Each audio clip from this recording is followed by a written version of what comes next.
이번에 여름 성경학교 수련회에서 어떤 주제 또 어떤 목적을 가지고 우리 자녀들을 영적으로 지도하는지 우리가 한번 같이 말씀을 듣고 같이 기도하는 시간을 가지려고 합니다. 뭐 그런 분이 한 분도 안 계실 거라고 생각하겠습니다만은 목사님 그 여름 성경학교 수련회 뭐 이런 거는 다음 세대 위원회 또는 교사들이 알아서 하면 되는데 왜 그런 것에 대한 설교를 오전 예배 합니까? 이렇게 생각할 분이 한 분도 안 계시겠지만 그래도 혹이나 또 그런 궁금증을 가실 분이 계실까봐 좀 말씀을 드립니다. 여러분 우리가 잘 아는 것처럼 우리 해외 선교만큼이나 아니 어쩌면 더 해외 선교보다도 훨씬 더 중요한 더 우선적으로 해야 할 그런 선교를 하나 꼽으라면 그게 어떤 선교냐? 바로 우리 자녀 세대의 말씀을 복음을 전하는 다음 세대 선교다. 이렇게 얘기할 수가 있습니다. 흔히 국내 선교 또는 해외 선교 이렇게 우리 옆으로 지경을 넓혀가는 선교를 수평 선교다 이렇게 얘기하거든요. 수평 선교다. 다른 지역의 교회를 돕거나 또는 선교하거나 해외 선교하는 게 다 수평 선교라고 한다면 우리 자녀들 또 우리 다음 세대 자녀들에게 복음을 전하고 믿음으로 키워가는 선교를 무슨 선교라 그러냐면 수직 선교다 그렇게 얘기합니다. 그러니까 그것도 선교라는 거예요. 해외 선교만 선교가 아니고 다음 세대에 복음을 전하고 그들을 살리는 것도 선교다, 수직 선교다 이렇게 얘기한다는 거죠. 그래서 이 수평 선교와 수직 선교가 다 중요한데 둘 다 중요한데 굳이 어떤 걸 더 우선적으로 어떤 걸 더 중요하게 생각해서 먼저 해야 되느냐라고 하나를 뽑으라 그런다면 여러분 어떤 게 먼저겠어요? 해외 선교요? 아니죠. 우리 자녀들을 믿음으로 제대로 잘 키워가는 이것이 더 우선적으로 중요한 일이다라고 할 수가 있는 것입니다. 여러분 주님께서 십자가에 달리시고 부활하신 이후에 승천하시기 직전에 마태복음 끝장에 보면 당시 제자들에게 주신 지상명령이 있죠. 우리 잘 아는 말씀이에요. 그죠? 마태복음 28장의 말씀이에요. 우리 같이 한번 다시 보겠습니다. 시작. 그러므로 너희는 가서 모든 족속으로 제자를 삼아 아버지와 아들과 성령의 이름으로 세례를 주고 내가 너희에게 분부한 모든 것을 가르쳐 지키게 하라. 아멘. 이것이 제자들에게 남겨주신 명령 중에 가장 큰 명령이다라고 그래서 그걸 지상명령이라 그러죠. 여러분 이 명령은 단순히 해외 나가서 선교하라는 것만 얘기하는 게 아니에요. 모든 족속을 제자로 삼는데 여기 다 뭐까지 포함된 내용이에요? 우리 자녀 세대를 살리는 복음화하는 이런 일이 여기 다 포함된 일이라 하는 것입니다. 여러분 그래서 교회 학교 우리 자녀들 믿음으로 키우는 일은 이건 부서에서 할 일이 아니라는 거예요. 다음 세대 위원회에서만 할 일이 아니라는 거예요. 뭐예요? 우리 모두가 다 온 교회가 관심을 가지고 이것을 우리가 해야 될 사명으로 여기고 기도하면서 함께 해야 될 일이다라고 하는 사실을 우리가 다시 한번 우리의 마음에 잘 새길 필요가 있다라고 하는 것입니다. 그래서 오늘 특별히 이번 여름 성경학교 수련회에서 물론 우리 다음 세대 위원회가 주축이 돼서 하지만 어떤 주제로 어떤 목적을 가지고 말씀을 가르치는지 우리가 다 잘 듣고 함께 그 일을 위해서 함께 마음을 쓰고 또 기도하고 하는 시간을 가지고자 합니다. 여러분 오늘 우리가 읽은 이 요한계시록 3장의 이 말씀은 8월 달에 열리는 청년부 여름 수련회에서 선포될 말씀 중에 하나예요. 청년부 수련회에서 선포될 말씀 중에 하나인데 제가 전체적으로 유아유치부부터 청년부 수련회까지 이번에 어떤 걸 가르치나를 쭉 보니까 아주 공교롭게도 오늘 본문의 말씀이 유아유치부부터 청년부 수련회까지 전 성경학교 수련회를 관통하는 주제를 관통하는 말씀이더라고요. 그래서 오늘 이 말씀을 같이 읽고 나눴는데 익히 여러분 우리는 이 말씀을 잘 알죠. 너무너무나 중요한 말씀이고 나중에 장차 심판주로 오실 주님께서 라오디게아 교회에게 주신 생명의 말씀이 바로 오늘 말씀이지요. 자, 그런데 여러분 잘 아는 것처럼 오늘 말씀이 칭찬의 말씀이 아니고 안타깝게도 책망의 말씀이었다는 거예요. 칭찬의 말씀이었으면 얼마나 좋았을까. 안타깝게도 책망의 말씀인데, 자, 어떻게 말씀하시는지 들어보겠습니다. 15절 16절 말씀 시작. 내가 내 행위를 아노니 내가 차지도 아니하고 뜨겁지도 아니하도다. 내가 차든지 뜨겁든지 하기를 원하노라. 내가 이같이 미지근하여 뜨겁지도 아니하고 차지도 아니하니 내 입에서 너를 토하여 버리리라. 먼저 주님께서 라오디게아 교회 성도들에게 이렇게 말씀하십니다. 내가 내 행위를 안다 말씀하세요. 여러분, 주님이 불꽃 같은 눈으로 우리의 모든 행위를 다 보고 계시는 줄로 믿습니다. 믿습니까? 요한계시록에 주님이 불꽃 같은 눈으로 보신다 그랬어요. 모든 교회에게 동일하게 하시는 말씀이에요. 내가 내 행위를 안다. 어떤 교회에는 네 수고를 안다, 내 인내를 안다 칭찬하셨습니다. 자, 오늘 라오디게아 교회도 말씀하세요. 내가 내 행위를 안다. 어떤 분에게는 이 말씀이 굉장히 뜨끔한 말씀으로 들릴 수가 있을 거예요. 반면에 어떤 분들에게는 이 말씀이 굉장히 큰 힘과 위로와 격려가 될 수가 있을 거예요. 네가 수고하고 인내하고 열심을 낸 건 안다.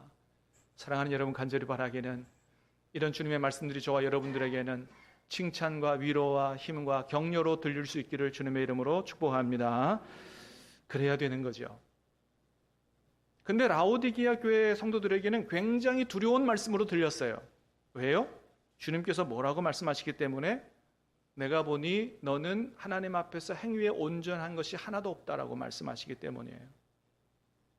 굉장히 두려운 말씀이죠. 여러분, 그러면 라오디게아 교회가 어떤 상태였길래 이런 책망의 말씀을 들었을까요? 도대체 어떤 상태였길래? 17절 말씀을 보겠습니다. 시작. 내가 말하기를 나는 부자라 부요하여 부족한 것이 없다 하나 내 권고한 것과 가련한 것과 가난한 것과 눈먼 것과 벌거벗은 것을 알지 못하는도다.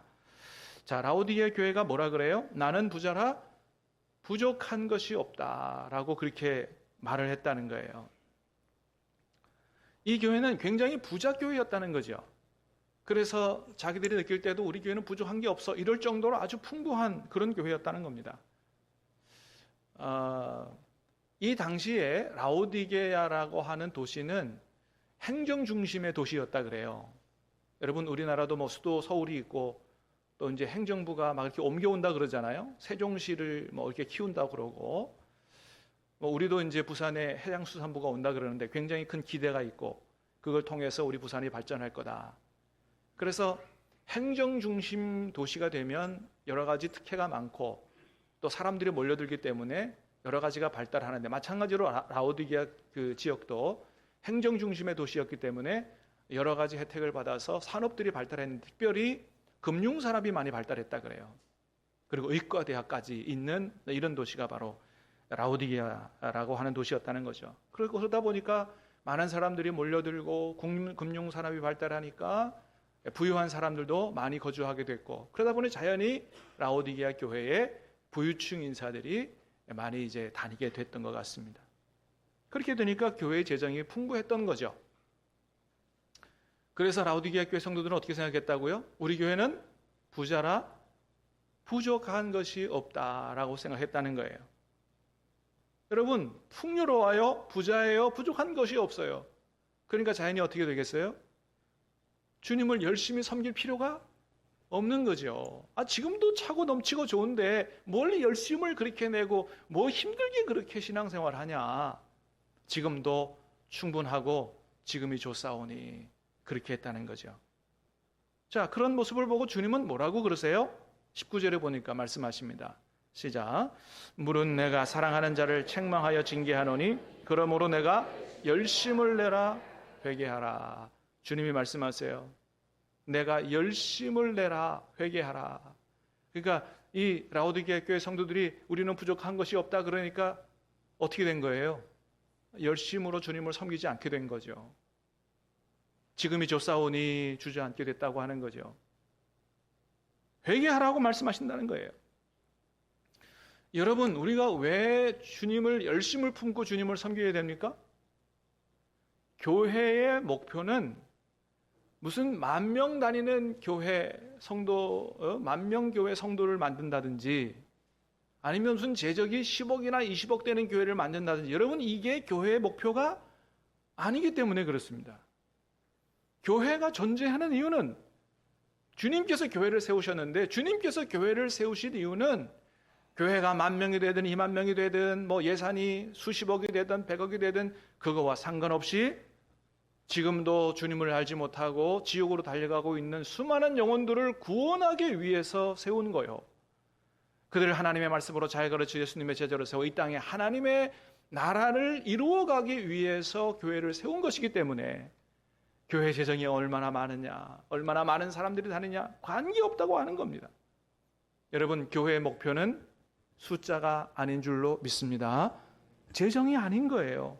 영혼 구원이요, 하나님의 나라를 이 땅에 이루어 가시는 것이다. 그런데 라오디게아 교회는 완전히 잘못 생각했다는 거예요. 주님께서 우리 교회를 통해서 원하시는, 이루시고자 하시는 뜻이 뭔가를 생각하고 그 주님의 뜻을 붙들고 주님을 섬기고 신앙생활을 해야 되는데, 그 주님의 뜻은 잃어버리고 숫자 붙들고 재정 붙들고 그렇게 신앙생활을 했다고 하는 것입니다. 그래서 주님은 이 교회에게 호되게 책망하시는 거예요. 아니다는 겁니다. 열심을 내라, 회개하라고 말씀하시는 거예요. 여러분, 왜 라오디게아 교회를 주님이 책망하세요? 오늘 19절 말씀해 보니까 사랑하기 때문에 책망한다는 거예요. 물은 내가 사랑하는 자를 책망하여 징계한다는 거예요. 여러분, 그런 라오디게아 교회라도 주님이 사랑하시기 때문에 그런 말씀을 하신다는 거예요. 호되게 책망한다는 거예요.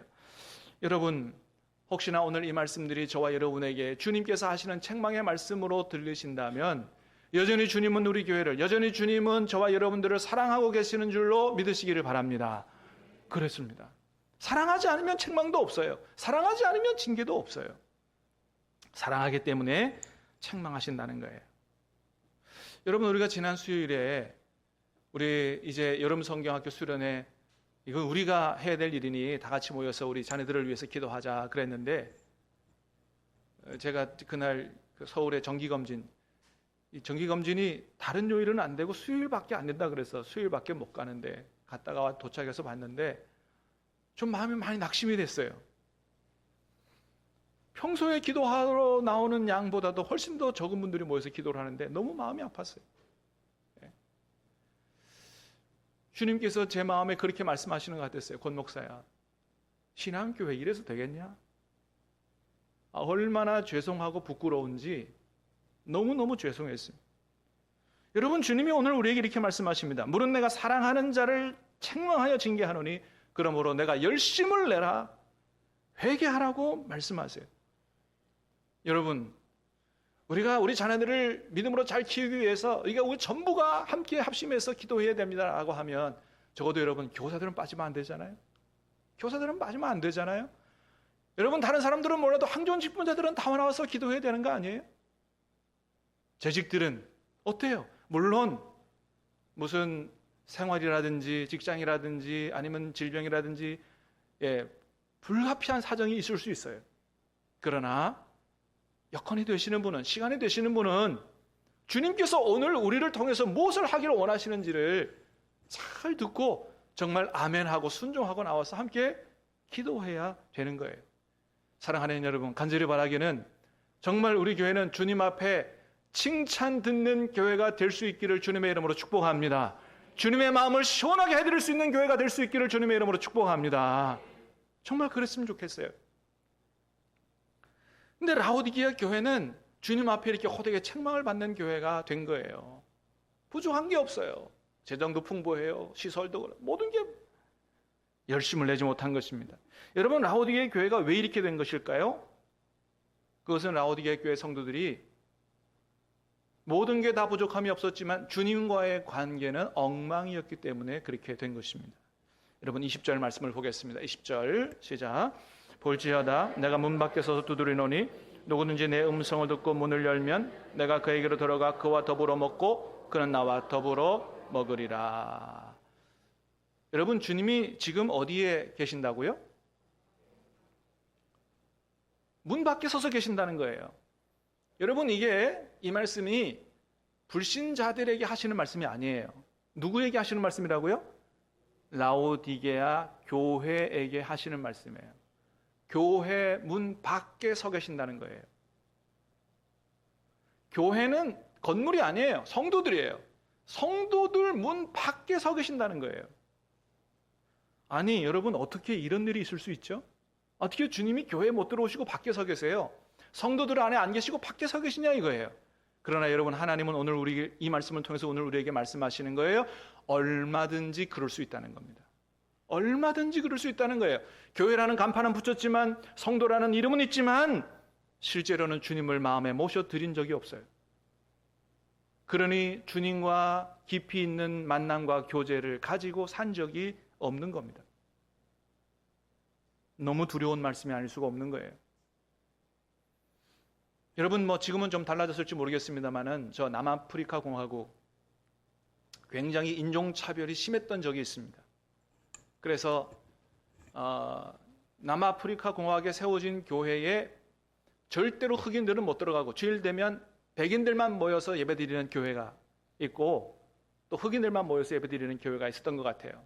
제가 어디서 본 글인데, 주일이 돼서 이제 하나님 앞에 가서 예배하는데 백인들만 모이는 교회였던 것 같아요. 어떤 흑인 청년이 갔다가 그 예배당에 못 들어가고 쫓겨났어요. 교회 저 밖에 계단에서 앉아서 슬피 울고 있는데 어떤 멋있는 신사가 와서 등을 툭툭 두드리더니 여보게, 청년, 너무 슬퍼하지 말게. 자네만 못 들어간 게 아니야. 나도 못 들어갔어. 근데 그렇게 위로하고 격려하던 그분이 누구였느냐? 바로 주님이셨다는 거예요. 근데 저는 처음에 그런 글을 읽고 나서 아이고야, 이거 누가 풍자에서 참 재밌게 글을 썼네 이렇게 생각했어요. 근데 오늘 말씀을 보니까 그게 그렇게 그냥 풍자에서 쓴 글만이 아니라는 것을 보게 됩니다. 라오디게아 교회 밖에 계신 주님, 라오디게아 교회 성도들 문 안에, 마음 문에 들어가지 못하신 주님. 그러니까 어떻게 해요? 그 교회가 세워졌지만 주님의 뜻은 온데간데 없는 거예요. 그냥 자기들끼리만, 자기들이 생각하기에 좋은 교회로 만들어 놓고 자기들이 하나님을 잘 섬긴다고 생각하고 있었던 것입니다. 사랑하는 여러분, 우리 교회는 절대로 이런 교회가 되지 않기를 주님의 이름으로 축복합니다. 그러나 주님 말씀하시는 거예요. 주님이 그 안에 들어가시지 못하면, 그리고 주님을 모시고 주님과 깊이 있는 교제로 주의 음성을 듣고 주의 말씀에 순종하는 삶이 없는 교회, 없는 성도들 얼마든지 그렇게 될 수 있다는 사실을 분명히 보여주는 것입니다. 그래도 주님은 그 문 밖에서 여전히 문을 두드리고 계신다는 거예요. 그러면서 뭐라고 말씀하세요? 누구든지 내 음성을 듣고 문을 열면 내가 그에게로 들어가 그와 더불어 먹고 그는 나와 더불어 먹으리라. 주님과 함께 식사 교제하는 이런 축복을 누리게 된다는 거죠. 여러분, 유대인들은 이게 굉장히 자기들 선택받은 이 선민의식이 강해서 이방인들은 부정한 사람들이라고 해서 절대 식사 같이 안 하고요. 아주 친한 사람이 아니면 같이 식사를 안 한다 그래요. 그래서 예수님하고 함께 식탁 교제를 한다는 말은 뭐예요? 예수님과 아주 깊이 있는 친밀한 관계 속으로 들어가는 복을 받게 된다고 하는 것을 얘기하는 것입니다. 사랑하는 여러분, 어떻습니까? 혹시 주님이 여러분 문 밖에 서 계시지는 않아요? 여러분 안에 들어와 계십니까? 그렇다면 여러분 안에 오신 주님을 손님 취급하지 말고 여러분 나의 주님으로, 나의 인생의 왕으로 여러분 모셔드릴 수 있기를 주님의 이름으로 축복합니다. 주님의 말씀을 들으세요. 주님의 뭐라고 말씀하시는지 주님의 말씀을 듣고 주의 뜻을 깨달으면 거기에 순종해서 날마다 주님과 함께 동행하여 사시기를 주님의 이름으로 축복합니다. 거기에서 모든 복이 쏟아진다는 거예요. 하나님께서 은혜를 주세요, 생명을 주세요, 기쁨을 주세요, 평강을 주세요. 영혼이 살아나는 거예요. 우리 영혼이 살아나니까 참된 예배가 거기서부터 나오는 겁니다. 나를 살려주신 주님, 나에게 생명이 되시는 주님 찬양하지 않을 수 없어요. 예배하지 않을 수 없어요. 마음으로부터 우러나오는 참된 예배가 시작되는 거예요. 주님께서 나를 이렇게 살리시고 내 베풀어 주셨사오니 내가 주님을 위해서 뭔가를 하고 싶다. 봉사, 참된 봉사, 찬양, 전도, 헌신이 거기로부터 나오는 것입니다. 그러나 그게 없다면 내가 교회 다니고 주님의 일을 한다 할지라도 마지막 날에 잘못하면 어떤 주님의 말씀을 들을 위험성이 있느냐. 주여 주여 우리가 주의 이름으로 선지자 노릇을 하고 주의 이름으로 많은 권능을 행하고 주님의 이름으로 많은 귀신을 쫓아내지 아니하였나이까 하리니, 그때 주님께서 밝히 말하시기를 뭐라 그래요? 내가 너희를 도무지 알지 못하니 불법을 행하는 자들아 내게서 떠나가라 하리라. 아무리 주님의 이름으로 주님의 일을 했는데 주님이 그런 얘기를 하실 거고 그런 말을 듣는 사람이 많을 거라고 말씀하십니다. 사랑하는 여러분, 돈 붙들지 말고, 여러분 숫자 붙들지 말고, 명예 붙들지 말고, 권력 붙들지 말고, 외모 붙들지 말고 오직 우리 안에 와 계신 주님 붙들고 살 수 있기를 주님의 이름으로 축복합니다. 이게 핵심이라는 거예요. 이거 놓치면 안 된다는 겁니다. 다 지나가는 거예요. 영원한 생명 되시는 분은 오직 주님이시다. 여러분, 그래서 이번에 우리 자녀들에게 바로 이런 믿음을 가르치려고 하는 거예요. 유아유치부, 아동부, 이번에 여름 성경 주제가 뭐라고요? 알고 싶어요 하나님. 오늘 우리가 들은 오늘 제 설교 제목이에요. 이게 우리 자녀들 여름 성경학교 주제예요. 제목이에요. 주제 성구가 다니엘서 11장 32절인데 같이 읽어보겠습니다. 시작. 오직 자기의 하나님을 아는 백성은 강하여 용맹을 떨치리라. 하나님을 아는 백성은 어떻다고요? 강하여 용맹을 떨치는 복된 삶을 살게 될 거다. 근데 저기 하나님을 알다 할 때 알다가 히브리어 야다라는 말이에요. 어떻게 하는 거예요? 깊이 경험하여 아는 걸 얘기해요. 들어서 아는 거는 오이다라 그래요. 히브리어 오이다. 경험하여 아는 게 야다예요. 여러분, 예수님도 요한복음 17장에서 이렇게 말씀하셨어요. 같이 봅니다. 시작. 영생은 곧 유일하신 참 하나님과 그가 보내신 자 예수 그리스도를 아는 것이니이다. 저기 아는 것도 무슨 뜻이라고요? 경험하여 알다예요. 헬라어 기노스콘데 히브리어 야다를 헬라어로 번역한 거예요. 똑같은 단어예요. 영생은 죽지 않고 오래 사는 게 아니라는 거예요. 죽지 않고 오래 사는 건 어디서도 그렇게 한다고요? 지옥에서도 죽지 않고 영원히 살아요. 죽지 않고 영원히 사는 게 영생의 본질이 아니라는 거예요. 고통스럽게 죽지 못하고 영원히 사는 게 무슨 복이에요? 주님과 함께 주님이 주시는 생명의 복을 누리고 기쁨의 복을 누리고 그렇게 복되게 영원히 사는 게 이게 생명이요, 이게 영생이요, 이게 천국이라고 하는 것입니다. 그게 어디로부터 오느냐? 주님과 깊이 있게 교제하여 알므로부터 온다라고 하는 것입니다. 그럴 때 우리 자녀들이 어떤 복을 받아요? 예? 어떤 복을 받아요? 하나님을 아는 백성은 강하여 용맹을 떨치는 우리 자녀들이 될 거예요. 주님이 주시는 생명과 영생의 복을 누리는 삶을 살게 될 줄로 믿습니다. 그래서 이번 성경학교에서 하나님이 어떤 분인가를 가르쳐요.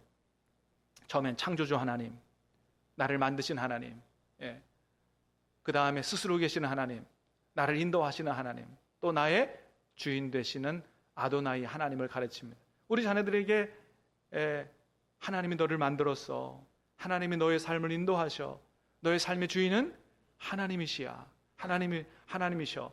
이거를 잘 가르쳐서 우리 자녀들이 어릴 때부터 하나님 안에서 하나님의 통치를 받고 살아갈 수 있도록, 영생을 누리고 생명을 누리고 살아갈 수 있도록 하는 이런 여름 성경학교가 이번에 우리 유아유치부 아동부 여름 성경학교예요.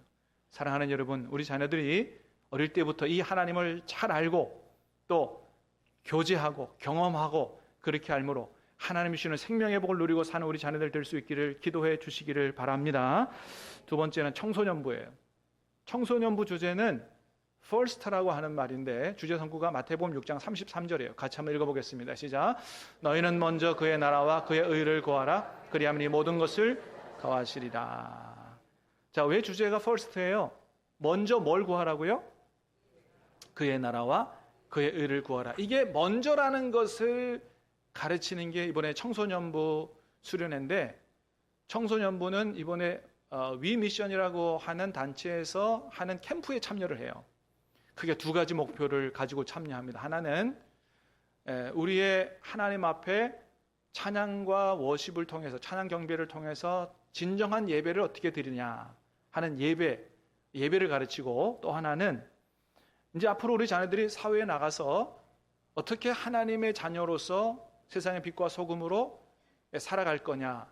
그래서 세상에서 크리스찬들이 어떤 진로, 어떤 직업을 선택해야 되느냐 하는 직업과 진로에 대한 특강, 이 두 가지 목표를 가지고 이번에 진행을 합니다.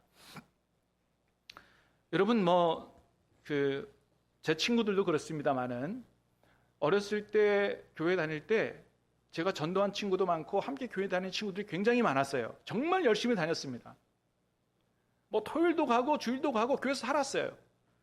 근데 지금은 그 친구들이 다 교회 안 나가고 저하고 안수 집사 된 친구 둘만 교회를 다녀요. 근데 이게 제 경험만이 아니고 이런 경우가 너무 많다는 거예요. 어렸을 때는 교회를 그렇게 열심히 다녔는데 이상하게 사회만 나가면 신앙을 잃어버리고 세상 사람이 되고 심지어는 교회를 안 나가는 사람들이 돼버린다는 거예요. 왜 그렇게 되는 것일까요? 바로 저 말씀에 있어요. 너희는 먼저 그의 나라와 그의 의를 구하라. 하나님의 나라가 뭔지를 제대로 배우지 못했기 때문이에요. 이게 굉장히 중요합니다. 여러분, 하나님의 나라가 뭐예요? 분명히 주님은 우리에게 먼저 하나님의 나라를 구하라 그랬는데 하나님의 나라가 뭔지 몰라요. 하나님의 나라가 뭐예요? 하나님이 왕 되셔서 하나님이 왕으로 통치하시는 영역이 하나님의 뜻이 이루어지는 곳이 바로 하나님의 나라예요. 하나님이 왕 되시는 곳에 하나님의 나라가 이루어지는 거예요. 그런데 교회를 다니면서 내 안에 오신 내가 섬기는 하나님이 나의 왕 되셔서 나를 통치하시도록, 예수님이 나의 주님이 되셔서 내 인생을 이끌고 가시도록 그렇게 주님과 교제하고 주의 음성을 듣고 순종하고 그렇게 살아가는 법을, 그런 신앙생활을 제대로 배우지 못한 겁니다. 그러니까 교회는 열심히 다녔지만 내 안에 계신 주님과 교제하는 법을 몰라요. 주님이 나를 다스리는 법을 몰라요. 하나님의 나라를 몰라요. 그러니까 주님이 나를 다스리지 못하니 세상에 나가니까 뭐가 나를 다스리게 돼요? 세상의 것들이, 물질이, 그런 것들이 다 우리의 자녀들의 영혼을 뺏어가는 겁니다. 그러니까 바쁜 세상 속에서 떠밀려 다니면서 신앙을 다 잃어버리게 된다고 하는 거예요. 여러분, 그래서 믿음은 믿습니다 하는 게 믿음이 아니에요. 믿음은 뭐가 믿음이냐? 예수님이 나의 하나님이 나의 왕이 되시고 예수님이 나의 주님이 되신다는 사실을 진정으로 믿고 그분을 영접하고 그분과 함께 주님으로 모시고 나는 주님의 말씀을 듣고 순종하며 살아가는 그 삶이 믿음인 거지, 그게 없는 믿습니다가 믿음이 아니라는 사실을 잘 알아야 되는 거예요. 여러분, 그래서 이번 청소년 캠프에서 먼저 하나님의 나라가 뭔지를 잘 가르치고 정말 주님이 그들의 주인 되시도록 잘 가르쳐서 그들이 세상에 나가서 주님의 제자로 빛과 소금의 역할을 잘 감당하는 정말 크리스찬 직업인들이 될 수 있도록 그렇게 세우고자 하는 것이 바로 청소년부 캠프예요. 여러분, 이것을 위해서 기도해 주시기를 주님의 이름으로 부탁을 드립니다. 마지막으로 청년부예요. 주제는 사명을 넘어 생명으로라는 주제를 가지고 합니다.